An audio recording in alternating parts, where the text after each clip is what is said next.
Okay, so welcome to the second lecture. Yesterday we have seen how to define gravitational waves, both how to define the transfer gauge in the case of vacuum solutions, and also what happens when we want to define gravitational waves in the presence of matter, so a non-zero T mu nu.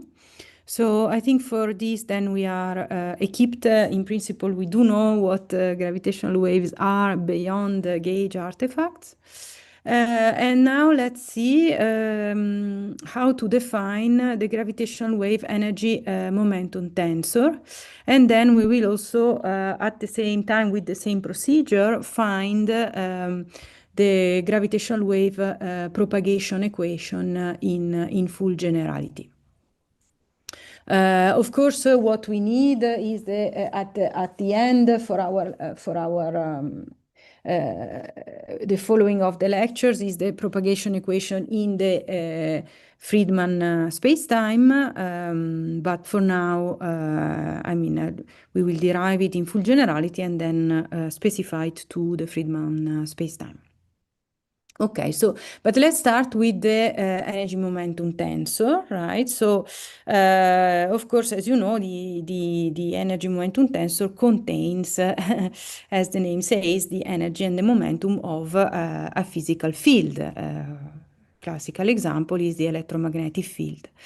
And here, therefore, we would like to do the same for gravitational waves because it is a very useful quantity, for example, to define the energy which is contained in the gravitational waves. So how to do it in general relativity? Of course, according to general relativity, any form of energy contributes to space-time curvature. Okay, these are Einstein's equations.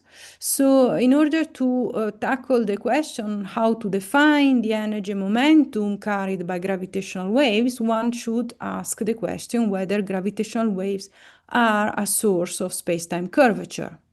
So if the answer is no, then we don't have a physical object to deal with, but therefore the answer must be yes in this case. But how to express it? Well, of course, it appears clearly that since the beginning, one needs to go beyond the linearized theory over Minkowski. Because in the linearized theory over Minkowski, the background, by definition, is Minkowski, and therefore it has no curvature. So in order to be able to tackle this problem of defining the gravitational wave energy density, we need to relax this assumption that we did yesterday that we are in the context of the linearized theory over Minkowski. So we have here a new equation in which you see now the small perturbation that we have used to define the gravitational waves is now superimposed on a generic background metric, G mu nu, that I denote with a bar. So in the lecture yesterday, the bar was the trace reversed metric. Here it denotes background quantities. Okay, so very well, nothing very complicated up to now, but now the question arises, right? Because here we are asking how gravitational waves are a source of background curvature, but how can we then decide, since these two components, they are all curved, not flat, how can we decide what is the background and what is the fluctuation in this decomposition? This is not a trivial question, but it can be answered in simple cases. Typically, Friedmann-Lemaitre-Robertson-Walker spacetime is one of these cases in which it is easy to distinguish the background from the perturbation because the background spacetime has a clear symmetry, okay, which is in the case of Friedmann universe homogeneity and isotropy. Whenever we have a background space-time, or whenever we want to perturb or study gravitational wave over a background space-time with a clear symmetry, then it is possible to distinguish a small perturbation over this background. But if we want to do this in full generality, which is indeed what we would like to do, then the only possibility one has is to resort to a clear separation of scale frequencies or frequencies. Okay, so what do I mean by that? And by the way, here there are a few references in which you can find the details of what I am explaining today. As I said, it is this part as well is based on the book by Michele Maggiore, but you can find the definition of the gravitational wave energy momentum tensor also in the paper by Flanagan and Hughes. And what is also important is this older paper by Isaacson, where I think for the first time he did this calculation. Okay, so let's adopt the method 2. So it is possible to resort to a clear separation of scale frequencies. What do I mean by that? It's very simple. We assume that the curvature of the background space-time has a typical scale of spatial variations or frequency of time variations that we denote with LB or FB. Okay, these LB and FB, they needn't be related among themselves. Okay, so this is a space-time metric, and we assume it has some changes in space and in time with a typical scale of this sort. Okay, and we then assume that instead our perturbation, so the time, space and time variation of h mu nu, occurs on a different typical length scheme of frequency, which we denote small lambda and f. And now, because these are gravitational waves, lambda and f are related by this simple dispersion relation, okay, which means that they propagate at the speed of light. We have already seen that yesterday. So now we have two expansions in the game, right? The first expansion was the one we are used to, that h mu nu must be small in amplitude. But there is a second expansion that says that the typical length scale of variation of the fluctuation is much smaller than the typical length scale of the variation of the background space-time. And on the other hand, for the frequency, which means the converse of the time, right? The frequency, the typical frequency of the time variation of the background space-time is much smaller than the frequency of the gravitational waves. Okay, so we do have these two expansions that we can use to define quantities and express relationships among quantities. And then what does one do in particular with this expansion, with this relation between the parameters of our background and the perturbation, relation 2? Well, in order to effectively implement the distinction among the background and the gravitational waves, one needs to average physical quantities. Okay, so it means that one needs to choose, for example, a scale L bar, which will be comprised much larger than the typical wavelength of the waves, but much smaller than the typical scale of variation of the background. At the same time, or alternatively, one can choose a frequency F bar, okay, which is much larger than the frequency of time variation of the background and much smaller than the frequency of the gravitational waves.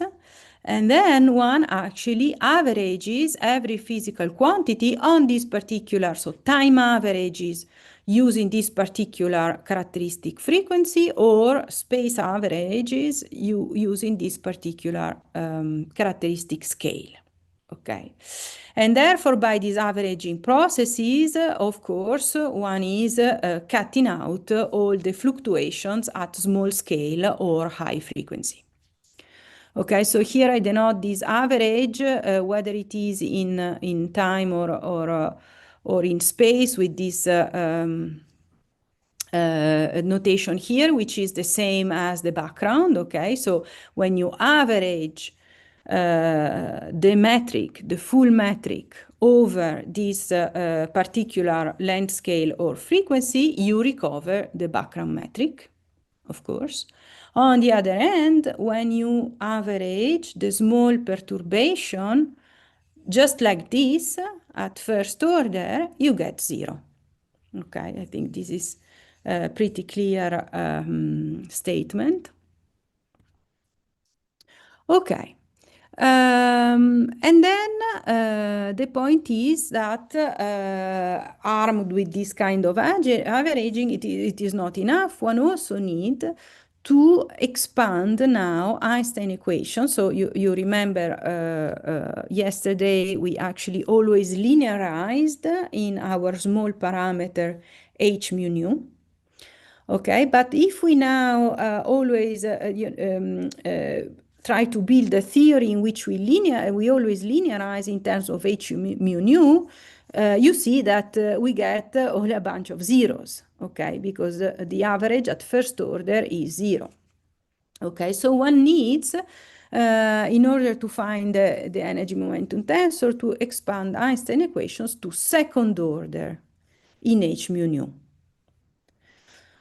So this allows to actually separate the background and the first order components by averaging, but it will allow us to consider the effect of h mu nu over the background by its second order quantities, by second order quantities in h mu nu, as we will see.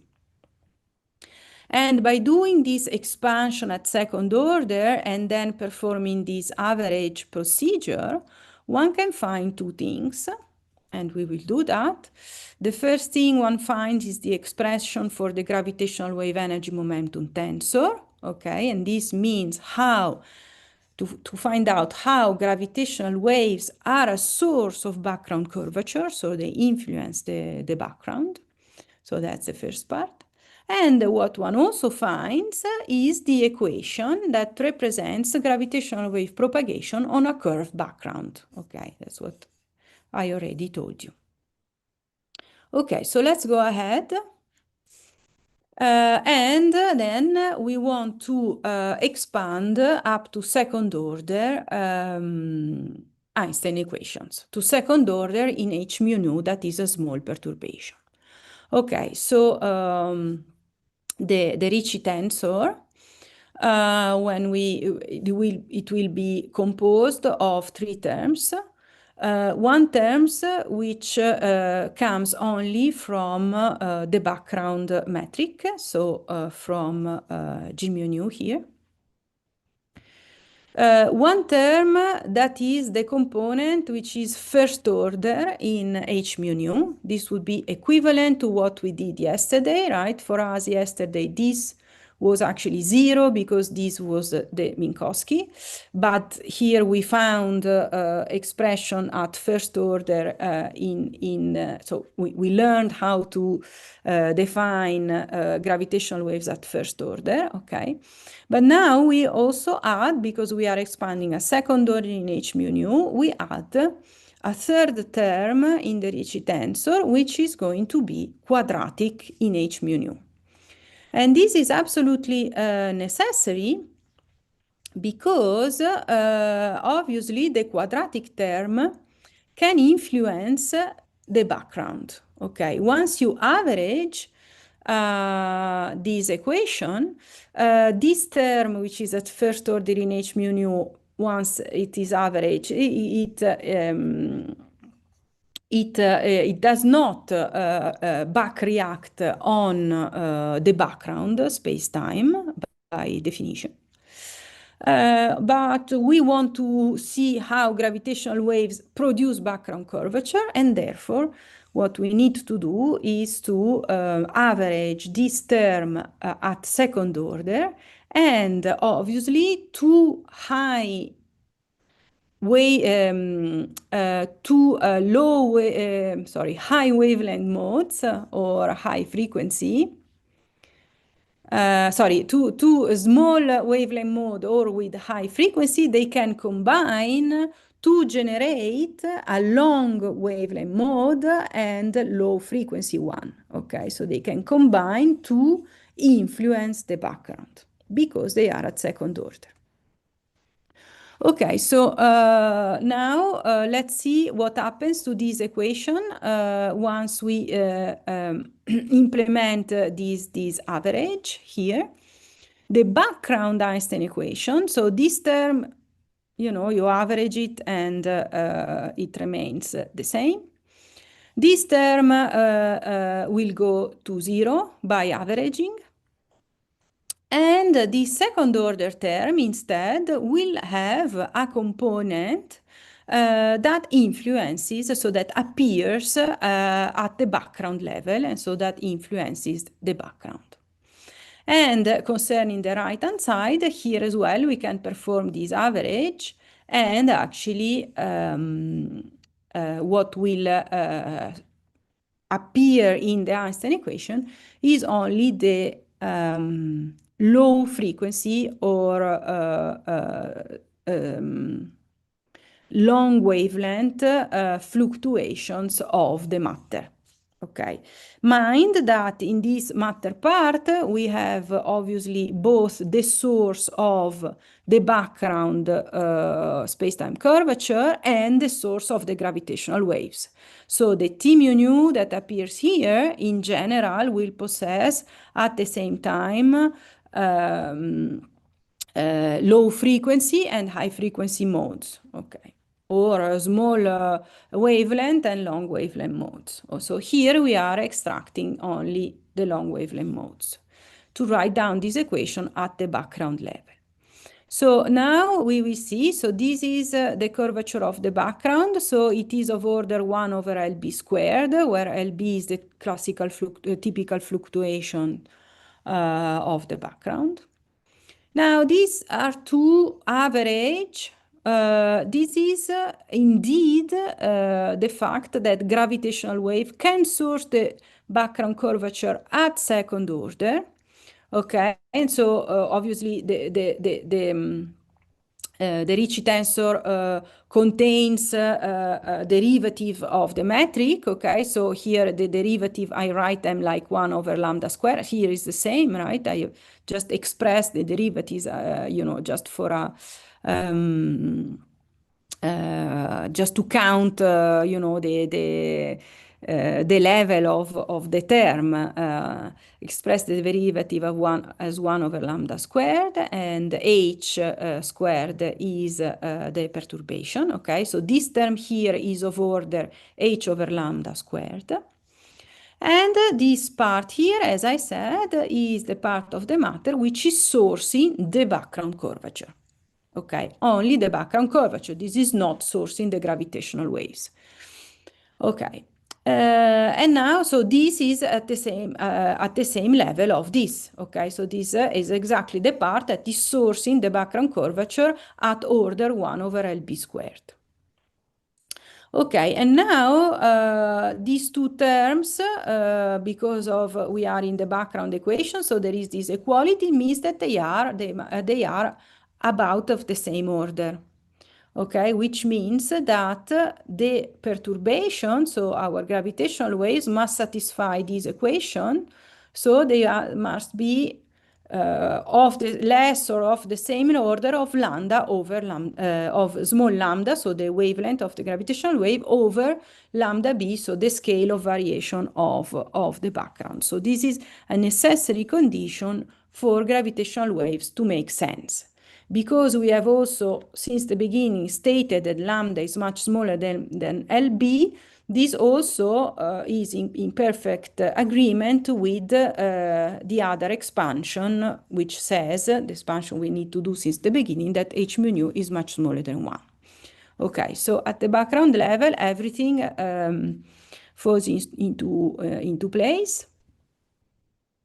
And now one can just rearrange this equation, okay? So get out from here the Einstein tensor by using the same equation with the trace. Okay, and therefore you would have the dynamics of the background space-time, which is interpreted or given by the background Einstein tensor. This is given by the average of R mu nu. I'm sorry that the notation fluctuates a bit, but it is exactly this term, okay? So the average part. Minus 1/2 the background matrix times the average Ricci scalar. Okay, and then on the right-hand side, what does one have? Of course, the source of the background space-time curvature remains, okay, which is this part here that I now denote as average T mu nu. This is the low mode part of the matter component. That source is G bar mu nu. But magically, one also have as a source of background G mu nu, T mu nu that is associated to the gravitational waves. Okay, that comes from this part here. And actually, if you do the calculation and you try to rewrite this equation in this way, what you find is that the gravitational wave energy momentum tensor takes this form. Okay, so it is given by the average second order Ricci tensor in h mu nu minus the trace. And here, mind, the trace, of course, is given with the background metric. Otherwise, one goes higher order in the second order expansion in h mu nu. We said that we would remain at second order, so that's here enters only the background metric. And now you see that we have found how gravitational waves can act as a source of background curvature, and so we have found an expression for what we can define as the energy momentum tensor of gravitational waves. And now, as you all know, one can use Bianchi identities here. So one can take the covariant derivative of this G background mu nu, and it will get 0, which means that now the covariant derivative of the right-hand side must be 0. And so you see we are no longer in the context of the linearized theory in which d mu T mu nu is equal to 0. We have seen it yesterday, right? That in the context of the linearized theory, the gravitational waves do not back react on their source. Okay, and the source is described in a Minkowski spacetime and therefore by Newtonian gravity. Okay, for example, I think about two masses in spiraling around each other. But here we have gone one step further. We have expanded as second order. We have been able to find what is the effect of gravitational waves on the background curvature, and therefore the T mu nu of the matter is no longer separately conserved. Okay, so what satisfies the Bianchi identities here is the sum of the T mu nu of the matter and the T mu nu of the gravitational waves. Okay, and then one needs to do some calculations that are not completely trivial, and that one can find, for example, in the Misner, Thorne, and Wheeler book. And by doing this kind of calculation of what is actually the second order Ricci scalar in the context of this particular metric at second order in h mu nu, one finds that the gravitational wave energy momentum tensor takes this expression, okay? So it is the covariant derivative of h twice, taken twice. Okay, and this is really, I mean, I encourage you to try this calculation. It is a nice calculation in GR, but you cannot spot it like this. Okay, it is not trivial to go from here to here. So take it as granted. And therefore, this equation is just simply telling us what is the gravitational wave energy density, which will be the 0, 0 component of this energy momentum tensor. And therefore, it is h, the time derivative of h traced out. Okay, and here I put just ij because I think I wanted to write it in the TT gauge probably. Okay, so we have an expression for the gravitational wave energy density that, mind you, must be, of course, gauge independent because it is a physical quantity. Okay, so this trace out should be independent on the gauge which you use to write down your perturbation. Okay, now let's do, so we restart from the beginning, but in this particular expansion that I already explained, we now focus only on the first term, okay, and we therefore do not perform averages, because if we average this term, it goes to 0. Okay, so let's see, let's balance out Einstein equation at first order. Okay, so here on the left-hand side, we retain R1, so the Ricci tensor at first order in h mu nu.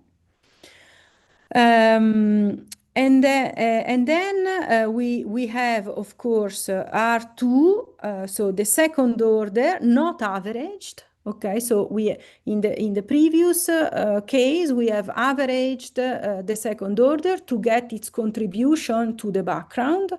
Here we don't average it, and so we will have the high mode part of the second order Ricci tensor, and at the same time we also have the high mode part of the matter.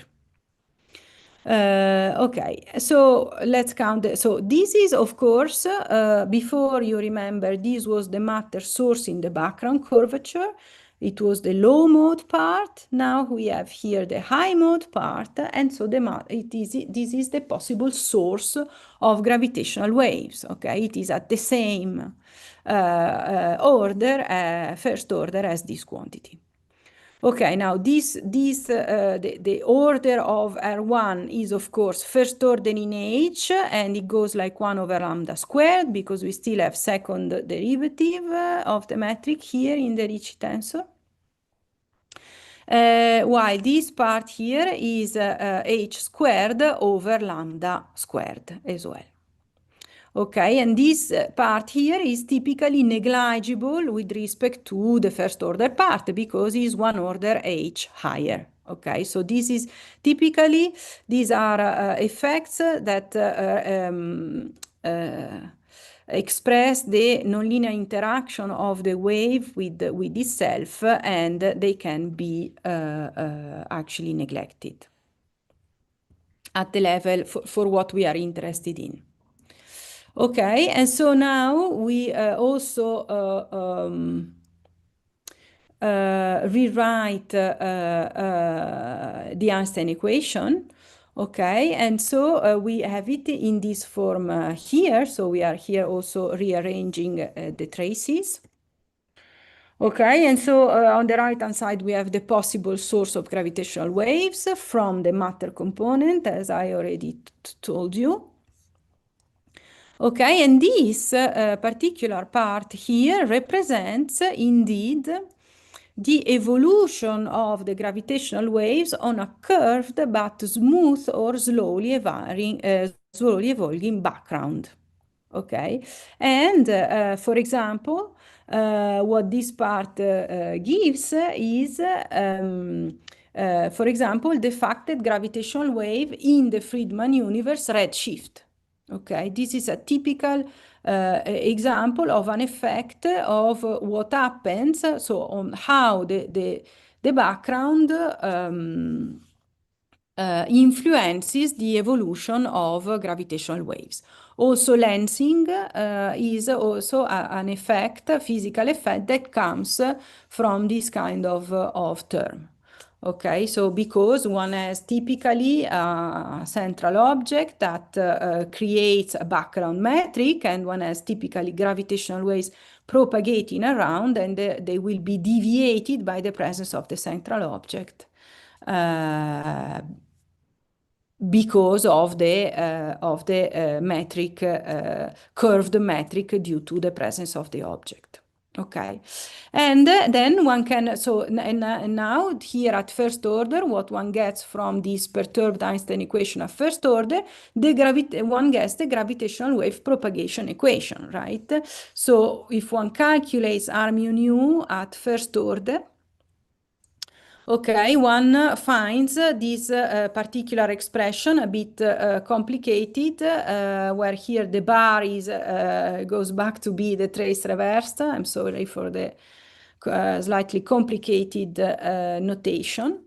Okay, but here basically what you have, the meaning of this equation is how your gravitational waves are propagating on the curved background. So it is a wave equation that in linearized theory in Minkowski, it was just box h mu nu equal the source. Okay, but here there is not just box h mu nu, because we are not, our background space-time is not flat, it's not Minkowski, but there are a bunch of other terms that are still all linear in h mu nu, but that represents how the background space-time influences the gravitational waves. And on the right-hand side, we have the source, possible source of gravitational waves. Okay. Okay, and so now you see this equation is fully general, but we can specify it in the case of interest, that for us is the Friedman universe. Okay, so one just needs to calculate this covariant derivative, the Riemann tensor, etc. It is not completely trivial, but the metric is simple. Okay, so we assume here that the background is given by Friedman universe, and we have only the presence of a tensor perturbation that represents the gravitational wave. And this particular complicated propagation equation here will simplify into this equation that I'm sure you have seen many times. Okay, this is simply a wave equation because we want to find a wave equation for the gravitational waves. But there is one term which is exactly what I was saying before. So the effect of the background on the gravitational wave. And in the case of the Friedman universe, this is just a friction effect. That means that gravitational waves redshift because of the expansion of the universe. Okay, and here in the Laplacian, of course, there is also the scale factor that appears in this particular coordinate system in which we still have physical time and not conformal time.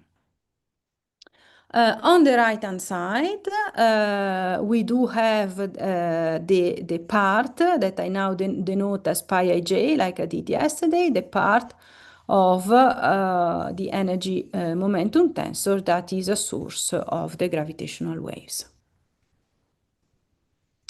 Okay, so in the rest of the course, we'll be dealing with solutions of these equations. So from now on, I specify that we use, we are in the context of our universe, and we use the Friedman metric. Okay, clearly, maybe you are familiar with the fact that this equation can also be derived in the context of cosmological perturbation theory. Okay, so when you actually perturb the Friedman metric since the beginning, and then you use the rotation invariance of the Friedman spacetime, and you define scalar vector tensor perturbation as we did yesterday, but on the Friedman background. Okay, and if you do all this, you find a gauge invariant variable, which is Ij, as we did yesterday, but in the context of Friedman, and then you find that the source is this transverse as part of the energy momentum tensor. Okay, so I just wanted here to present this equation in the context of a more general approach, okay, to just show how you can derive it in the most general case. Okay, so indeed, why it is possible, I made a big deal on, averaging, having different scales for the fluctuation, for the background, etc. But as we already said, right, in cosmology, the Friedman universe is homogeneous and isotropic. So in this case as well, it is very simple to distinguish what is a perturbation, by the way, of any nature, also scalar and vector, not only tensor, with respect to the background. And therefore, in principle, with respect to what we did, in the Friedman universe, one can in principle also define tensor modes that have a characteristic wavelength that are of the same order of the spatial variation of the background. And an example you might be familiar with is inflation, right? In inflation, one has this phenomenon that perturbations, so quantum fluctuations of the metric, be it scalar or tensor, because of the expansion of the background, at some point exit the horizon, okay, or re-enter then the horizon during the radiation or matter-dominated phase. Okay, in that case, you are keeping track of what is your perturbation, even though their typical wave number or wavelength becomes actually much larger than the curvature of the background, which is the Hubble scale. Okay, but you can still do it. I mean, these are not gravitational waves, okay, because they do not satisfy in particular this condition. Okay, on the other hand, because here these things are of the same order, but on the other hand, you can still keep track of what is the perturbation and what is the background spacetime because you have this particular symmetry. Okay.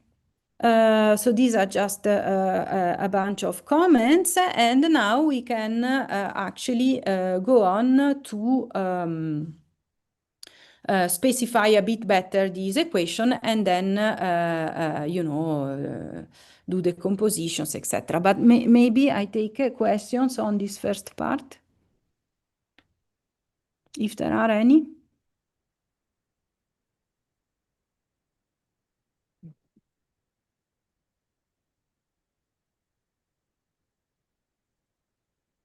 I don't hear anything actually, so do you hear me? Hello? Oh, yes. So could you please again explain like why it is not necessarily gravitational wave even if inflation after re-entry happens? Like if the lambda is... So these are still tensor perturbations, right? So tensor perturbation, exactly, but they typically don't oscillate.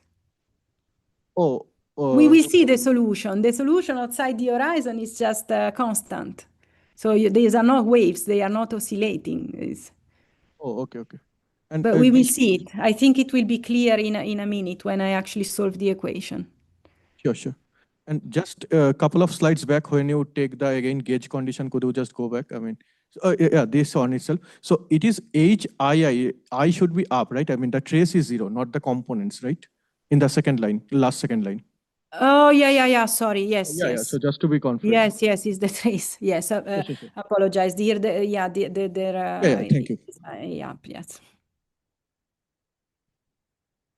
Hi, so I have a question of you dissociated high modes and low modes. How do you do that? By this averaging procedure. Okay, so you perform these averages procedure. You select a scale which is larger than the typical variation of the perturbation, but smaller than the typical variation of the background. And by averaging over this particular scale, you actually are able to dissociate the small modes from the long ones, short modes from the long ones. And how exactly is it done? I can't understand how it's done. Well, if you have something that is fluctuating and you average it out, you find the background contribution.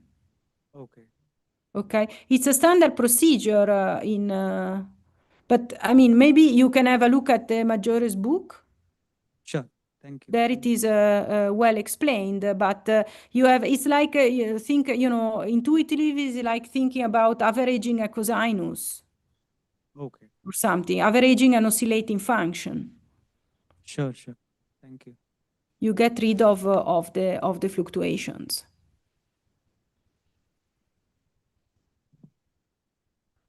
And maybe one conceptual question. So could you go back when you first broke the R mu in the first component, second component, third component?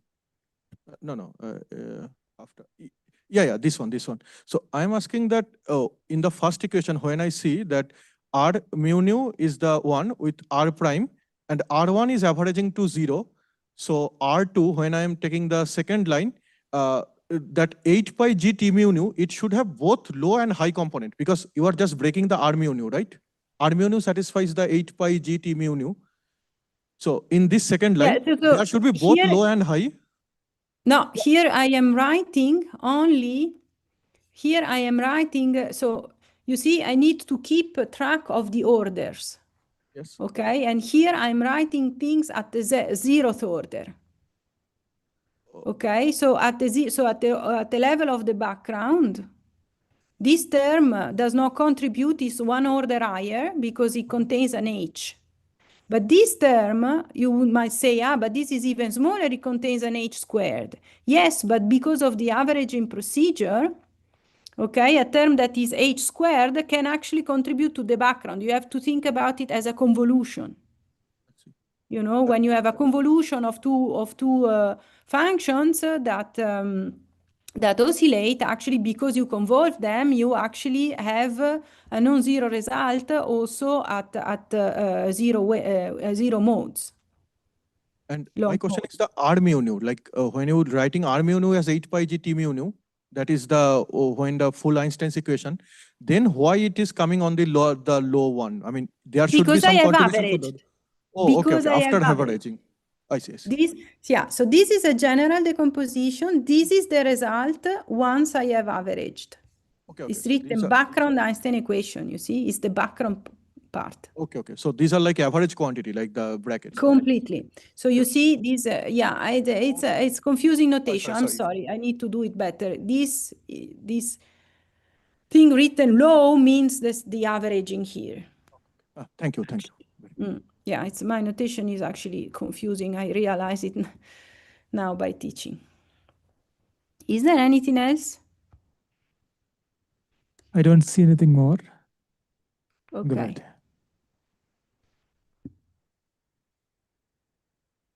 Okay, so now what is another comment that is worth making, right? So about the source in the context of the Friedman universe, you know that, of course, what is, as we just saw it indeed here, what generates the background curvature is the background component of the matter. And in the case of the Friedman universe, this is a perfect fluid, right? We can have radiation, matter, a scalar field, etc. It has to satisfy the properties of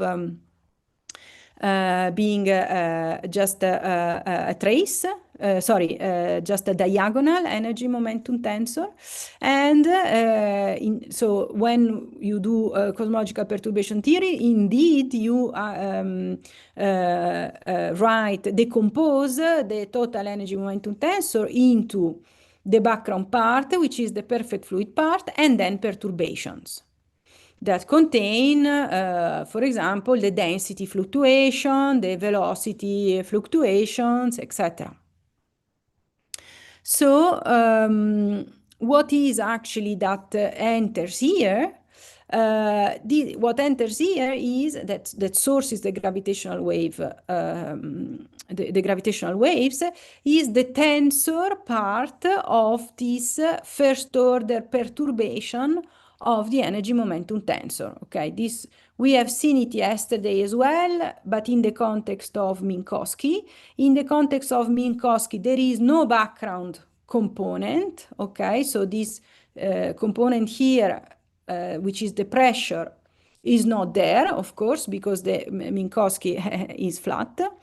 But in the context of Friedman, of course, we have a perfect fluid that influences the background, and then one expands the energy momentum tensor at first order with the fluctuation of the pressure, the shear, the velocity perturbation, and also the anisotropic pressure, which is what can actually source our gravitational waves. And therefore there are, as you of course I'm sure know, there is no gravitational wave generation from the homogeneous matter component. Okay, because gravitational waves have this transverse traceless nature, they cannot be accommodated at zeroth order in the context of the Friedman universe. That's pretty actually pretty obvious, I think.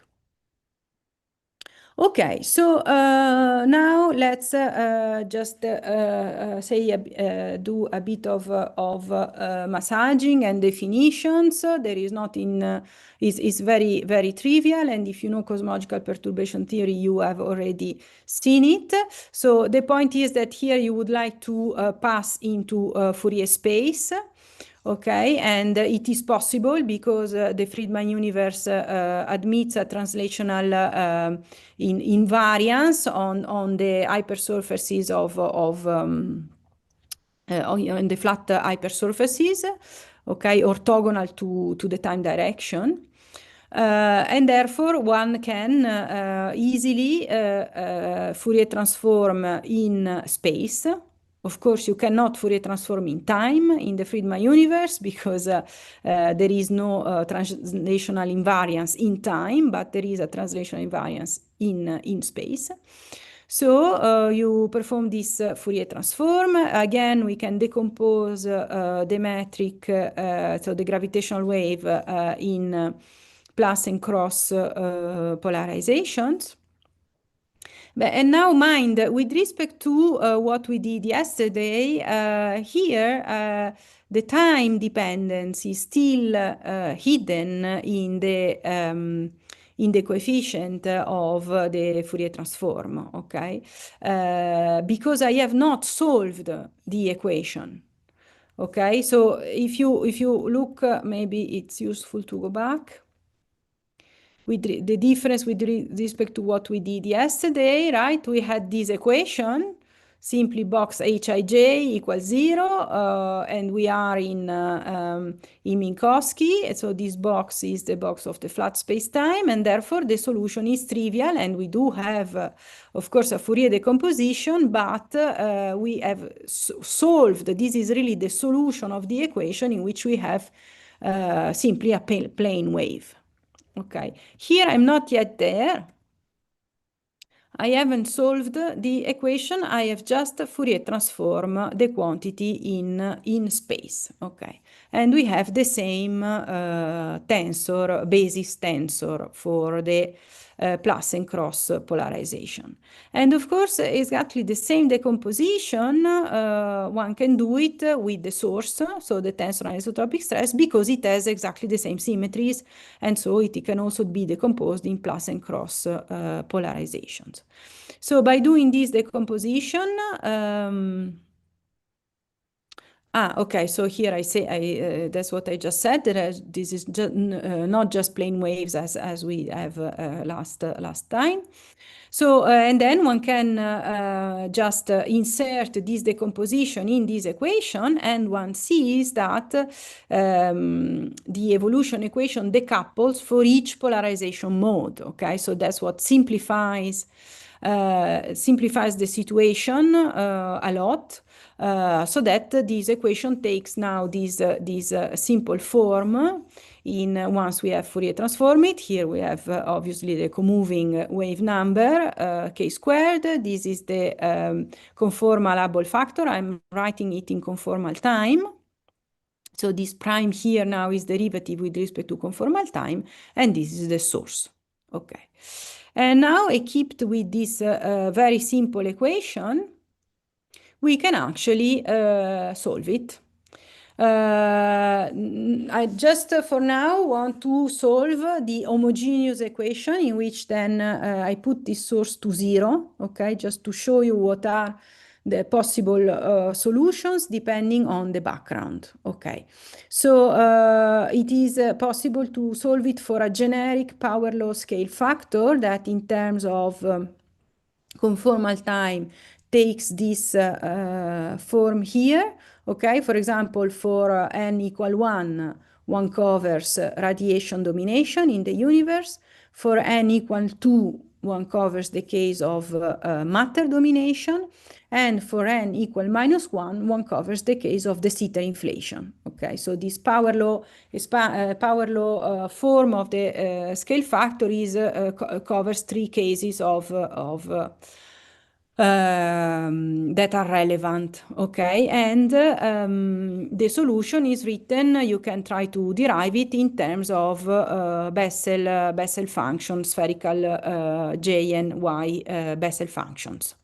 Okay, but like this, it doesn't tell you much, apart from the fact that you know that the Bessel functions, of course, are functions that oscillate and decay, which intuitively is exactly what one needs to have. And on top of that, there is also this decaying time here. And this is exactly what one expects. One expects the gravitational waves that are oscillating, but that are not plane waves, as in the case of Minkowski, but actually, have the effect, feel the effect of the expanding background. And there are actually 2 notable limiting cases in which one can see what it means, this equation, the sub-Hubble case and the sub-Hubble and super-Hubble modes. Okay, so to express it, we do a simple change of variable in which we define this big H, which is just the scale factor times little h. And then you can rewrite the homogeneous equation in this simple form, okay, where you see that this is again, of course, a wave equation, but with one can read it as a wave equation with a time varying frequency, where A double dot over A is actually proportional to the Hubble scale squared, okay, and therefore there are 2 simple cases. The first case, the simplest one, is the one for sub-Hubble modes. Okay, in the case of sub-Hubble modes, what I mean is that k is much larger than h, and therefore one can neglect this term, and therefore it is trivial. One gets for the big variable, the variable big H, plane waves. Okay, so this is in particular relevant for the propagation of free gravitational waves in the Friedman universe. So after they have been sourced, the gravitational waves with modes that are subabble, so that satisfy this condition. The little h is simply plane waves, okay, that comes from this equation once I drop this term. But of course, with respect to the h variable, I need to divide by a, and this is indeed the redshift of the amplitude of the gravitational waves. Okay, so in this limit, gravitational waves are plane waves with redshifting amplitude. That's pretty logical that this must be the homogeneous solution in the Friedman spacetime. After the gravitational wave have been sourced, and for gravitational waves that are, of course, much smaller than the typical variation of the background. Now, what are A, R, and B, R? Of course, these are free coefficients from this second-order differential equation that one needs to fix from the initial conditions. And it is if we want to consider a fully general case, we assume that we have a source that is operating in a finite time interval. Okay, so starts operating at some conformal time eta in and finishes operating at a conformal time eta fin. So it operates for a time interval eta fin minus eta in the radiation dominated era. Okay, just it's an example. And therefore, while the source is active, you can solve this equation. Sorry, it would be this equation because there is this source between eta in and eta fin. You can solve this equation with the Wronskian method. With the Wronskian method, and what you will find is a solution of this form in which sine of k eta minus tau is the Green function, or combination is given by the Green function, and then you have the source. Okay, and this would be the solution while the source is still active. So from this initial time to a generic eta, which is smaller than eta final. So you see, in this case, it is absolutely not true that the waves are plane waves with reshifting amplitude. Of course, while the source is still operating, the waves are not waves. This metric perturbation is reacting and adjusting and being sourced. Okay. Then once the source has stopped operating, okay, you need to match this solution with the homogeneous solution. And it is this matching procedure that gives you the coefficients.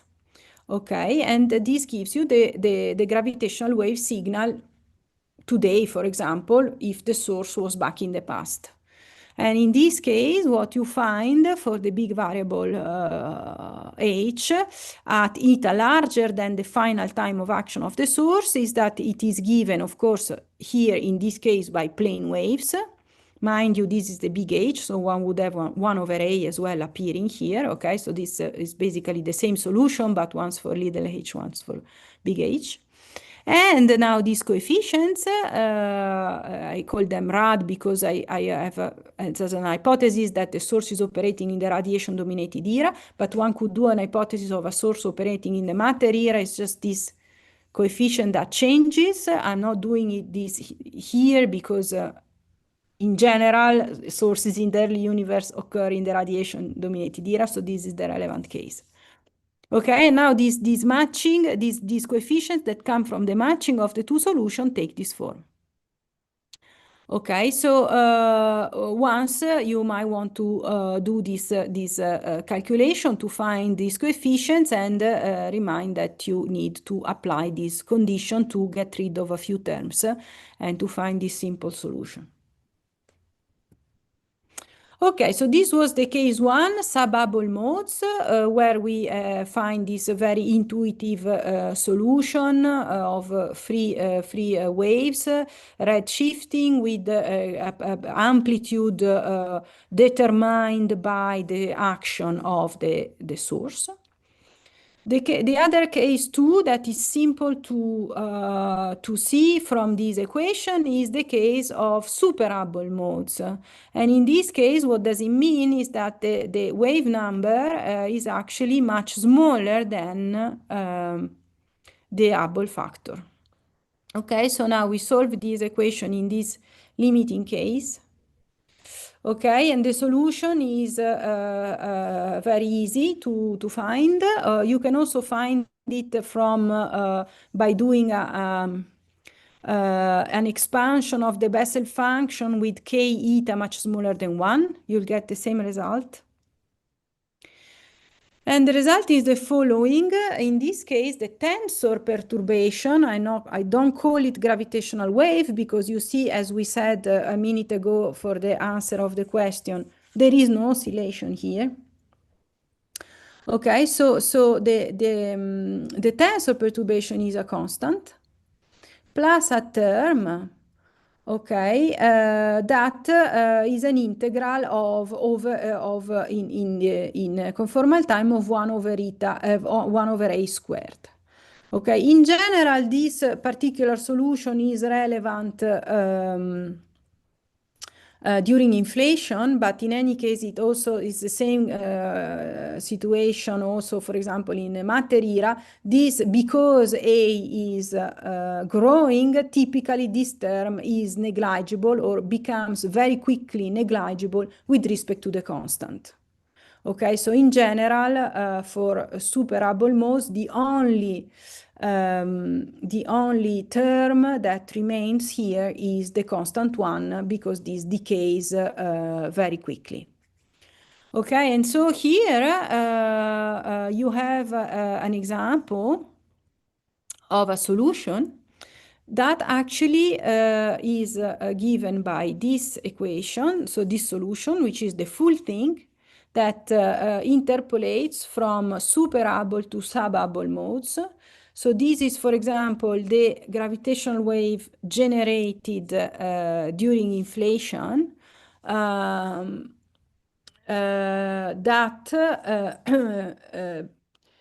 have a wave number. So I've chosen a wave number that corresponds to the horizon at equality between radiation and matter. Okay, so here you see the solution normalized to some constant amplitude, this A of R. Okay, so it just goes to 1. So for a time that is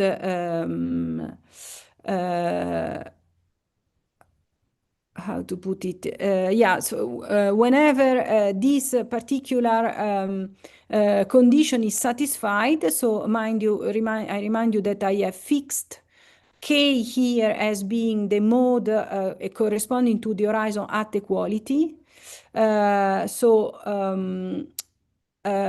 every time, let's say before equality, this particular solution is a constant because we are dealing with super Hubble modes. Okay, and then at some point at equality, K and H become equal. And after equality, one goes back to this case here. So the mode of the tensor fluctuation becomes a sub-Hubble, and therefore one does have the oscillation together with the decay. Okay, and this is the solution which is shown here. Okay, so after Hubble re-entry, so whenever K becomes, after the time at which the wave number of the gravitational wave becomes equal to the Hubble scale, the gravitational waves oscillate as plane wave and redshift with the universe expansion. Therefore, the amplitude is decaying. Okay. So when we will have gravitational wave sources that actually operate, that are not inflation, and they operate, for example, during the radiation era, sub-Hubble, then we always have only the oscillation part.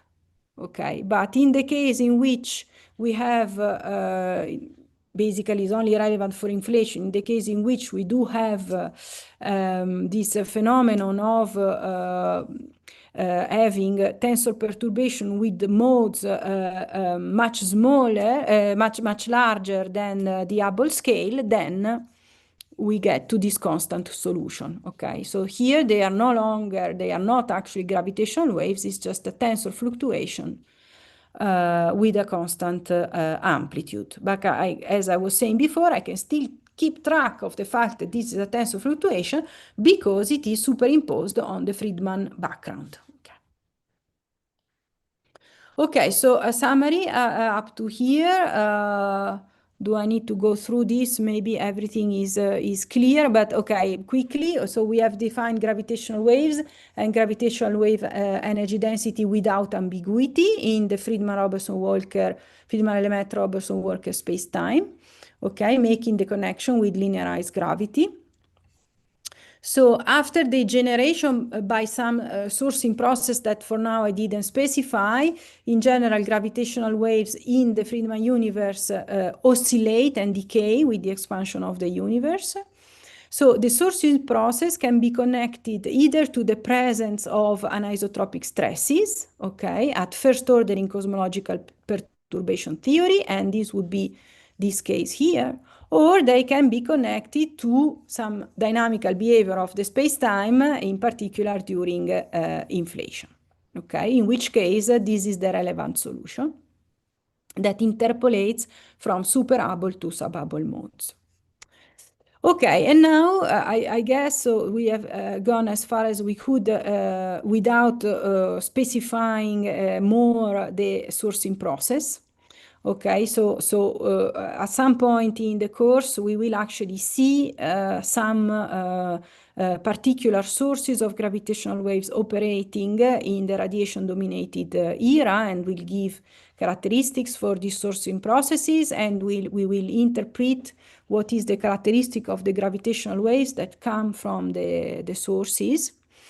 But this, before doing that, there is still something that can be said in general for gravitational waves in the universe. Okay, and so I will now go on in presenting general features of signals from the early universe, and I don't think I will manage today, but at some point we will also then open a parenthesis to describe present and future gravitational wave detectors with a particular focus on pulsar timing arrays that are particularly important lately. Okay, so I don't know if there are questions up to now on this part of the solution of the equation. I don't see any other questions. Okay, please go on. We don't have a question. Good. Yeah, it was an easy part actually. So, okay. So we have already stated, and I'm sure you knew that already, that sources in the early universe produced a stochastic gravitational wave background. Okay. So what is this? And why sources in the early universe produce this particularly stochastic signal. Okay, so a stochastic background is a signal for which only the statistical properties can be accessed. Okay, statistical properties meaning, for example, the power spectrum. Because it is given in general by the incoherent superposition of sources that cannot be individually resolved. Okay, so it is not a deterministic signal of which one can resolve, for example, the dependence on with time, for example, but it is a signal which can be which cannot be resolved deterministically, for example, in its time dependence, but one can only access, its statistical properties. And it could be composed by the superposition of deterministic gravitational wave signals, for example, the gravitational wave emission from a binary, okay, a binary somewhere in the universe. But so from the superposition of many signals of these binaries, okay, that overlap. So they overlap in time, there are many, and therefore one cannot, because this creates a confusion noise, and one cannot access or separate all the individual sources and track all the deterministic signals. This can be due to the fact that there are too many, or this can be due to the fact that with respect to some detector, they have a too low signal to noise ratio. So it is not possible to perform an analysis and extract the properties of the waveform of the signal. Okay, so this is the first example that can generate in a given detector or in the universe today a stochastic background. So in this case, it is more referred to as a foreground or confusion noise. Of course, because it's just due to, so it has a deterministic nature in itself, but one cannot distinguish it. The other possibility, as I said since the beginning, is that we deal with the gravitational wave sources in the early universe. Okay, in that case, of course, as we will see, it is in general a process that is occurring in the entire universe that produces the gravitational wave signal. So it's not a binary confined in space and time. Okay. It is something that, yes, occurs in general at a given time in the universe evolution or over a time interval, as we have seen. But it is, in general, the process is homogeneously and isotropically distributed over the entire universe. Okay, and typically, so it will have some deterministic form because the source is still deterministic, but the problem is that we cannot access this information once again, because it is typically correlated on scales that are much smaller than the typical detector resolution. Okay, so this is another possibility. So, I mean, this is another kind of gravitational wave backgrounds that we can have in a detector coming from early universe sources. Okay, so we can have confusion noise from astrophysical binaries or early sources that are from the early universe. Okay, and now let's try to characterize better what I said, correlated on scales much smaller than the detector resolution. Why is that so? And so now let's take the case of a gravitational wave source that acts at a time t star. Let's say in the early universe is this interval that I called before eta final minus eta initial. Okay, and of course, let's forget about inflation for the moment, because inflation is a case, a different situation, and we will see it.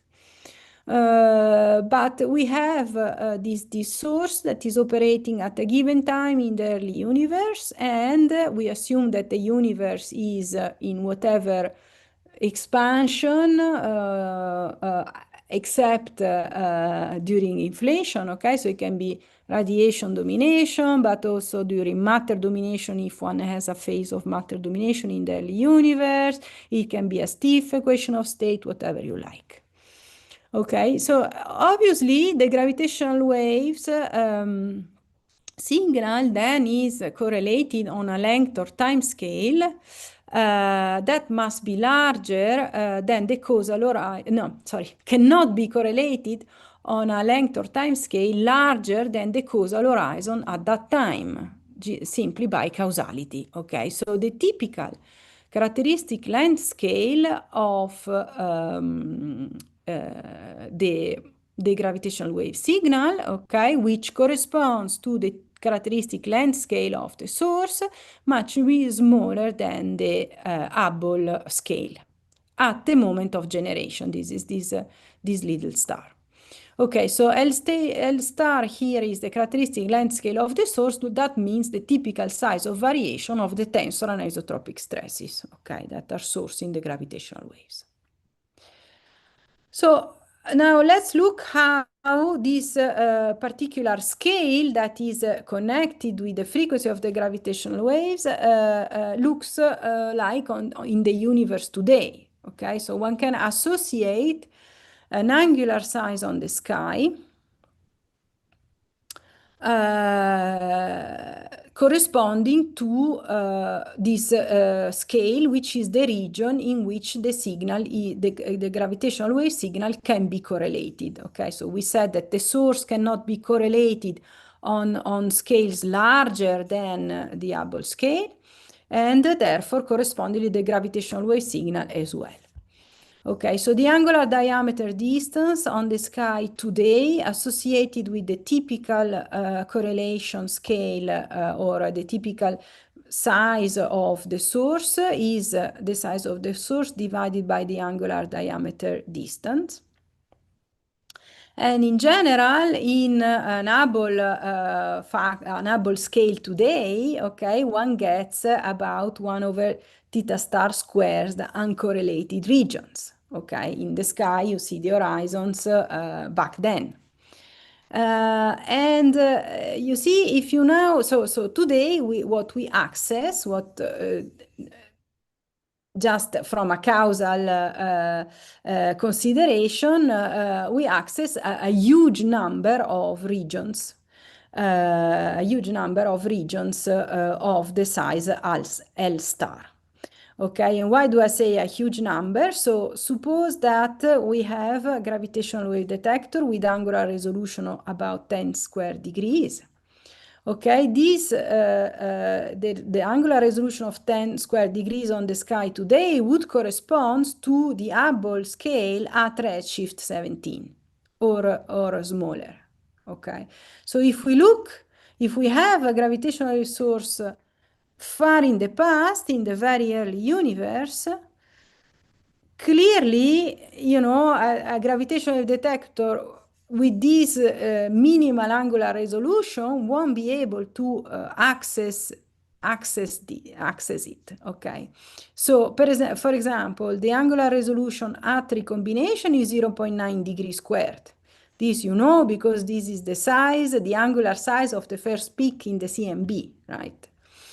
But if I look at, for example, a source operating when the universe had an energy scale of 100 GeV, okay, this is much earlier than recombination, then this on the sky today appears as an angular scale of 10 to the minus 12 degrees.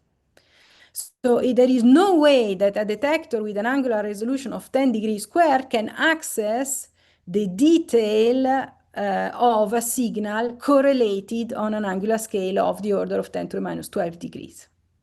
So that is the intrinsic reason of why gravitational wave signals from the early universe, so meaning much before recombination, but it would be actually valid also at recombination, can only be accessed through their statistical properties. Okay, this is the same thing indeed as the CMB. Okay, so the point, so let me maybe summarize a bit. I hope it is clear. So today we access the gravitational wave signal from many independent horizon volumes, okay? And therefore, this signal is the superposition of many independent signals, and therefore Hij must be treated as a random variable. Only its statistical properties can be accessed. So what does it mean, the statistical properties? For example, the correlator. Okay, so you take, this is a random variable, and you take an ensemble average of this quantity, and this is will give you express the second moment of the distribution of this random variable, for example. Now, it is important to understand that because the universe is homogeneous and isotropic, typically a gravitational wave source in the early universe will operate everywhere at the same time and with the same average properties. Okay, so the universe has been prepared like this by inflation, so that it has the same temperature on scales that are much larger than the causal, the scale that has been in causal contact since the beginning of the universe. This, as you know, is the reason why we need inflation in order to explain the large-scale homogeneity and isotropy that we observe in the CMB. Right? So,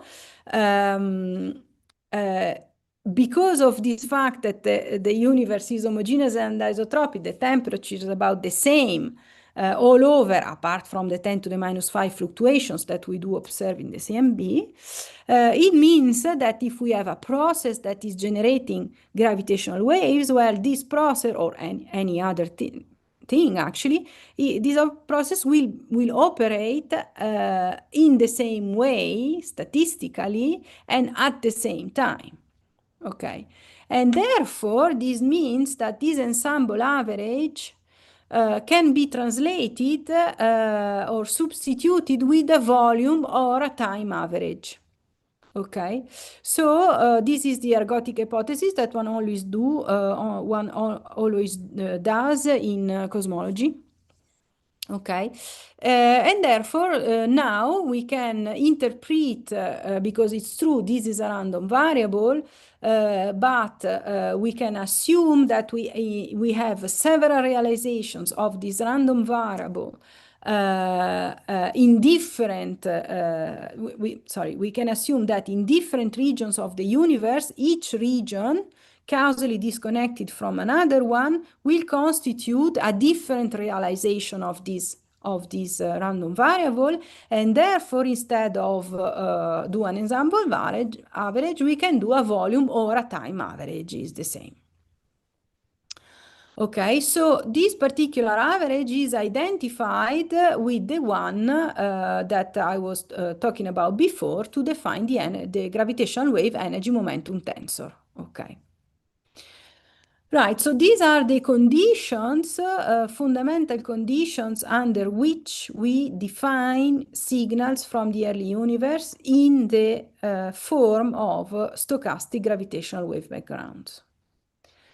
Now, let me open a parenthesis here. There is a notable exception, which is the stochastic background from inflation. Because in that case, all this blah blah about different regions being uncorrelated, etc., is no longer true, because one has that modes exit the horizon. But on the other hand, we still have a gravitational wave background, and this is due, a stochastic background, but this is due to the intrinsic nature of the tensor fluctuations, which are quantum. Okay, because as you know, inflation produces fluctuations from the quantum fluctuation of both the inflaton field and also of the metric. And they become classical or stochastic outside the horizon. Okay, so I hope it is clear now how we define, or what is the nature of these signals, gravitational signals from the early universe. And these are the characteristics. Okay, so it is in general homogeneous and isotropic as the Friedmann universe. So that means that its correlator at two different space points is going to depend only on the modulus of the relative position, relative distance of the 2 points. Okay, this is homogeneity is the modulus and isotropy is the distance. There can be some induced anisotropy. So this is the intrinsic nature of the signal, but then, you know, the CMB as well would satisfy the same condition, but it has some induced anisotropy, for example, the dipole with respect to the cosmological frame. Okay, but in general, these anisotropies are smaller than the so-called monopole. Is exactly as it happened with the CMB. First, Menzies and Wilson detected the monopole, so the homogeneous signal with the Planck spectrum. Okay, and then there came the balloons, WMAP, etc., who actually detected the anisotropies that are 10 to the minus 5 of the actual monopole that Penzias and Wilson detected. Okay, so here is precisely the same thing. We will have a primordial signal. Its first characterization is homogeneous and isotropic. Okay, but it can have superimposed and it will have superimposed anisotropies, but for now they are not very interesting because they are small. So the first detection that we expect, and probably pulsar timing arrays actually did, is the detection of the monopole, as we will see. Okay, the other characteristic is that it is unpolarized. And this is always true. So what does it mean? It means that on average, there is as much plus polarization as minus polarization. Here I'm using this helicity basis, okay, which is a combination of the plus and cross polarization. And this is in general always true, of course, if the sourcing process preserves parity. If one has some process operating in the very early universe going beyond the standard model, okay, in which the source itself has a non-trivial helicity, okay, or chirality, then the gravitational wave source will have it as well. But in general, one can assume in standard cases that the signal is unpolarized. Okay, so on average, one has the same amount of plus and cross polarization. And also, it is Gaussian. It is Gaussian because, as I told you, the signal comes from the superposition of many independent regions. Okay, and therefore by the central limit theorem, if one access a random variable, which is the superposition of many independent realizations, then the distribution of the random variable satisfy a Gaussian distribution. Okay. Right, so let me go on for the last 2 minutes with some definitions. I just look where I am. Okay. Indeed, so because of this Gaussianity condition, this means that the 2-point function of the random variable that are these gravitational waves from the early universe fully describes the signal. So what we are interested in is the power spectrum of the gravitational waves. Okay, and the power spectrum of the gravitational wave is simply the Fourier transform of the 2-point correlation function. Because the 2-point correlation function is a function of x minus y modulus, this means that one has this delta here. So the two modes are uncorrelated. So this comes from statistical homogeneity and isotropy, and this delta Rp, where index R and P mean depolarization state. Okay, so here I have in other bases, but for example, plus and there it is, plus and cross polarization. Okay, this means that this is unpolarized. Okay, so here we have either plus and plus or cross and cross. Okay, so the mixed factor is 0. Okay, so by Gaussianity, the two-point correlation function is enough to fully describe the stochastic background.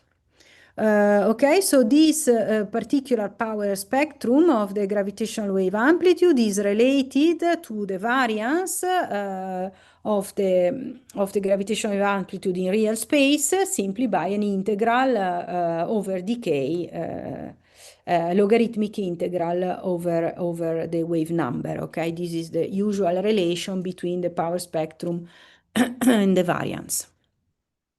And now if you here insert the solution that we derived of freely propagating subbubble modes, okay, that is this solution with these exponentials. And then you take the time average, because I told you that this can be interpreted as a time average. Then, of course, you get rid of the tiny oscillations, okay, by averaging, tiny, I mean, you get rid of the oscillatory part by time averaging.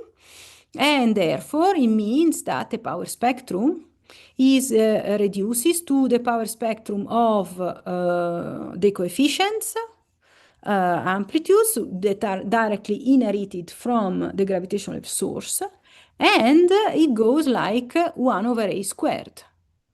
Okay, and this is a characteristic that is inherited. Do I have it here? Yes. From the gravitational wave, sorry, it's not inherited. This particular characteristic entails that the gravitational wave energy density evolves like 1 over a to the fourth, which is perfectly reasonable because these are radiation-like. Gravitational waves are waves, so they are radiation-like, and so they must evolve like 1 over a to the fourth. Okay, and let me take... no, I think I can stop here, and we see how to define the power spectrum of the gravitational wave energy density next time. Okay, I can take questions if there are. Thank you, Chiara. Other questions? Yes.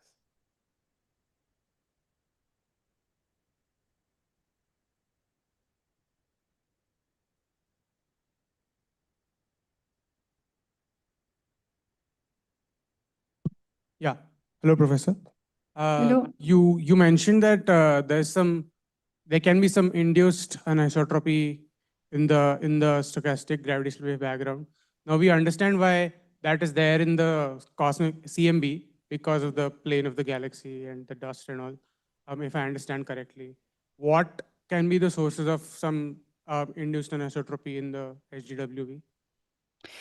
Yeah, so if you the answer really depends much on the situation. There can be many.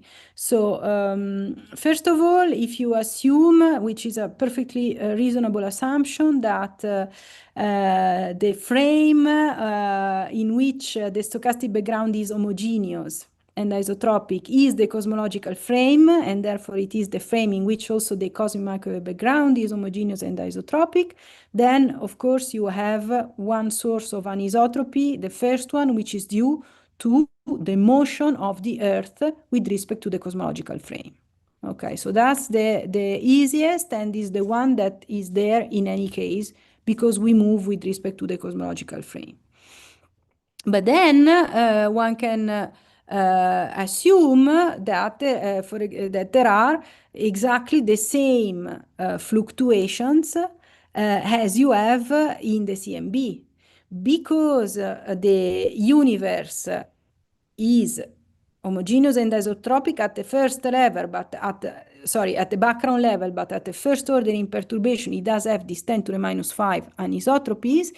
You can assume, I mean, it's reasonable to think that a source of gravitational waves will contain the same kind of anisotropies. And therefore, consequently, the stochastic background will also inherit these tiny fluctuation due to the fact that the source itself has them because it is part of the universe. Okay, so this would be the trace of these fluctuations that come all the way from inflation. So this is another example.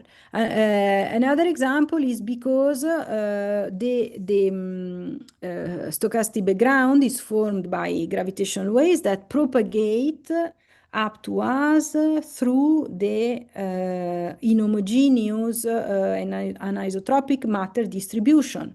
So there could be anisotropies due to a lensing effect, while the gravitational background propagates through the matter structure, for example. So there are actually many that are possible, but they are extremely challenging to detect. Right. All of those made sense.